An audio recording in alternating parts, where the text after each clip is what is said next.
Hello everyone, welcome to this amazing platform of our channel Punisher for competitive examinations and I am Piyush. तो अभी आपका RRB NTPC का 5 फरवरी shift 1 का जो examination complete हो चुका है। तो यहाँ पर हम फटाफट से टू द पॉइंट बात करेंगे, आपके क्या क्या क्वेश्चंस पूछे गए उनके आंसर देखेंगे और जो भी उसके रिगार्डिंग आपकी इंपॉर्टेंट डिटेलिंग है वो भी बताऊंगा। और एज ऑलवेज क्वेश्चंस आपके 100% जेन्यून है, ठीक है।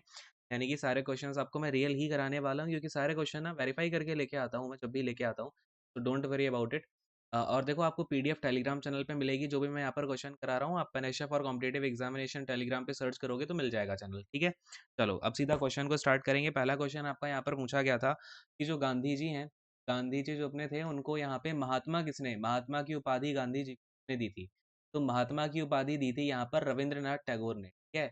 किसने दी थी? रविंद्रनाथ टैगोर जी ने दी थी। और यहाँ पर एक चीज और ध्यान में रखना कि रविंद्रनाथ टैगोर ने 1917 ईयर में जो है इनको महात्मा कह करके इनको एक उपाधि दे दी थी। अगले क्वेश्चन पे आ रहे हैं। नेक्स्ट वाला क्वेश्चन देखो, इसमें आपसे पूछा कि फर्स्ट इंडियन वाइसरॉय का नाम क्या था।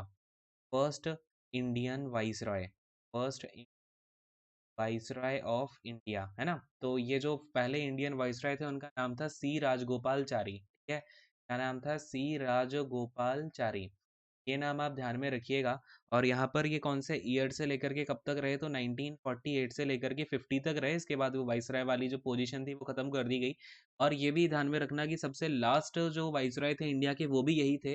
और अगर आपसे क्वेश्चन ऐसा पूछ लिया जाए कि फर्स्ट वाइसराय ऑफ इंडिया, यानी कि इंडिया के पहले वाइसराय का नाम क्या है, तो वो हो जाता है आपका यहाँ पर माउंट बैटन, ठीक है। क्या हो जाएगा? लॉर्ड माउंट बैटन जो है फर्स्ट वाइस रहे थे इंडिया के, ठीक है। अगले क्वेश्चन पे आ रहे हैं। और ये 1947 के अराउंड बने थे। इससे पहले ये वाइस गवर्नर जनरल हुआ करते थे इंडिया के ही। अगले क्वेश्चन पे आते हैं। थर्ड वाला क्वेश्चन को इसमें आपसे पूछा गया कि जो देखो, ये जो आपका मुदुमलाई नेशनल पार्क है, क्या पूछा गया? जो मुदुमलाई नेशनल पार्क है आपका, ये कहाँ पर है? तो मुदुमलाई नेशनल पार्क है तमिलनाडु में, सभी को पता होगा। यो कहाँ पर है भाई? तमिलनाडु में आपका मुदुमलाई नेशनल पार्क। और एक चीज और ध्यान में रखना, ये आपका एक टाइगर रिजर्व भी है, ठीक है। मुदुमलाई नेशनल पार्क क्या है? एक टाइगर रिजर्व भी है। चलिए अगले क्वेश्चन पे आ रहे हैं। नेक्स्ट वाला क्वेश्चन देखो, इसमें आपसे एक क्वेश्चन पूछा गया, फोर्थ वाला। फोर्थ क्वेश्चन आपसे पूछा गया कि जो केटू है, केटू जो पीक है इंडिया की, इसकी हाइट क्या है? केटू पीक की हाइट पूछ ली है, बहुत ही इंपॉर्टेंट क्वेश्चन। हाइट सभी को याद होगी, 8611 किलोमीटर जो है इसकी हाइट है। और अगर आपसे पूछ ले, अब देखो केटू के जस्ट नीचे जो आती है सेकंड नंबर पे, वो आती है कंचनजंगा, ठीक है। तो हो सकता है आपसे कंचनजंगा की भी हाइट पूछ ली जाए, तो ध्यान में रखना कंचनजंगा की हाइट है 8586 किलोमीटर, ठीक है। तो ये है इन दोनों की पीक्स। अगले वाले क्वेश्चन पे आते हैं। फिफ्थ वाला क्वेश्चन देखो फटाफट से, क्या पूछा गया कि जो फर्स्ट 5 ईयर प्लान था, फर्स्ट 5 ईयर प्लान था जो आपका 5 ईयर प्लान, इसको मैं F Y S 5 year plan को ना मैं FYP भी लिख दूंगा, तो आगे से कंफ्यूज मत होना, क्योंकि इसके दो क्वेश्चन आए हैं। एक तो आपका फर्स्ट 5 ईयर प्लान से आया कि ये बेसिकली किस नाम से आपका जाना जाता है या फिर किस मॉडल पर बेस्ड था। तो ये था हैरोड डोमर मॉडल पे बेस्ड, ठीक है। किस पर था? हैरोड डोमर मॉडल पर बेस्ड था आपका 5 ईयर प्लान पहला वाला। और फिर आते हैं यहाँ पर अगले क्वेश्चन। कौन सा वाला क्वेश्चन है? सिक्स्थ क्वेश्चन है ना। सिक्स्थ क्वेश्चन में देखो, आपसे पूछा था कि जो 11th वाला 5 ईयर प्लान था, दो क्वेश्चन आए हैं आज 5 ईयर प्लान से, ये चीज ध्यान में रखना। दूसरा वाला क्वेश्चन था आपका 11th 5 ईयर प्लान से। इसमें आपसे पूछा गया जो 11th 5 ईयर प्लान है, इसमें फोकस कहाँ पर किया गया, मेन फोकस किसके ऊपर किया गया? तो देखो, इसका जो स्टेटमेंट था बेसिकली आपका 11th 5 ईयर प्लान का, वो था faster and more inclusive growth, more inclusive growth. अब यहाँ पर बहुत ही इंपॉर्टेंट वर्ड आया है, और इसी वर्ड की वजह से ही ये क्वेश्चन आपका बना हुआ है। यहाँ पर इंक्लूसिव शब्द का प्रयोग किया गया। इंक्लूसिव का मतलब होता है पूरा, हर जगह से संपूर्ण विकास होता है इसका मतलब, यानी कि एग्रीकल्चर की फील्ड में भी आपकी ग्रोथ हो, जो यहाँ पर फैक्ट्रीज वगैरह लग रही हैं, जो बिजनेस वगैरह है, इंडस्ट्रियल ग्रोथ है वो भी हो। मतलब चारों तरफ से जो है इंडिया की हम ग्रोथ करेंगे, और बहुत ही जल्दी तरीके और मतलब फास्ट तरीके से करेंगे, ठीक है।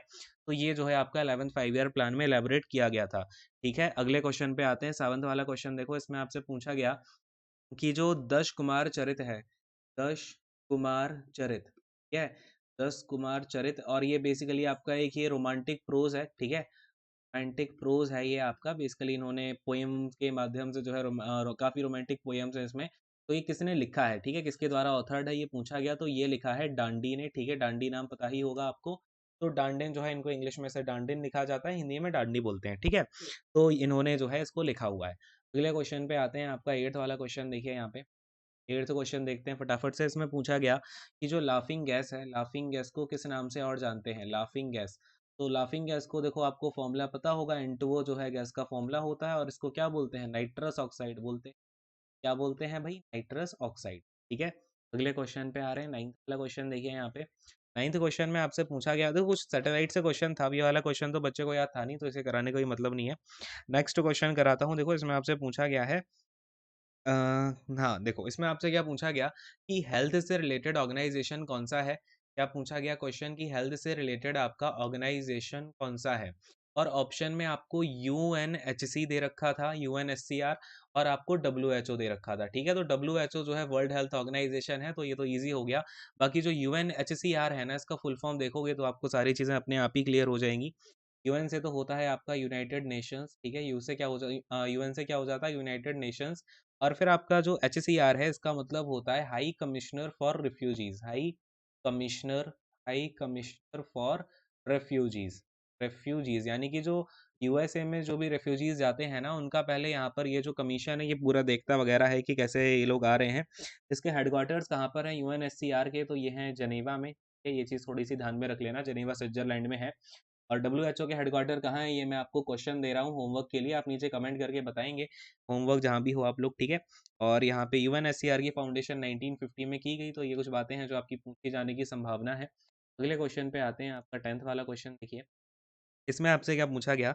देखो इसमें आपसे पूछा गया था कि गुजरात में जो आपकी सिंधु घाटी सभ्यता यानी कि आईवीसी अर्थात इंडस वैली जो सिविलाइजेशन है, ठीक है, उसमें इंडस वैली सिविलाइजेशन की कौन सी साइट है जो कि गुजरात में आपकी पाई गई थी? ठीक है, ये क्वेश्चन था। क्वेश्चन समझ पाए सभी लोग?